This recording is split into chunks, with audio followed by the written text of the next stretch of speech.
Taguig should have nothing to hide. Bilang isang taong matagal nang nagmamalasakit sa lungsod na ito, naniniwala akong panahon na para maging ganap na transparent ang lahat ng proyekto lalo na ang mga flood control projects ng DPWH. Ayon mismo sa Sumbong mo sa Pangulo website, may halos 6 na bilyong piso na halaga ng flood control project sa Taguig at Pateros mula 2022 hanggang 2025. Malaki ito, kaya nararapat lamang na masuri ng mabuti kung saan talaga napupunta ang pondo. Tulad ng ginagawa ng Pasig at Quezon City, dapat magsagawa rin ang Taguig LGU ng isang public at transparent investigation sa mga proyektong ito.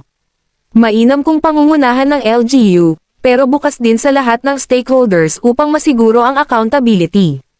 Naniniwala akong karamihan sa mga lingkod bayan sa Taguig ay tapat at marangal. Kaya kung may mga pagdududa, mas makakabuti na ipakita natin sa publiko ang katotohanan. Dapat ilabas ng LGU ang detalye ng mga proyekto, mula sa lokasyon, schedule, hanggang sa mga kontratista.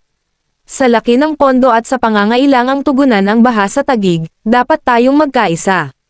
Kung malinis naman ang lahat, wala tayong dapat itago.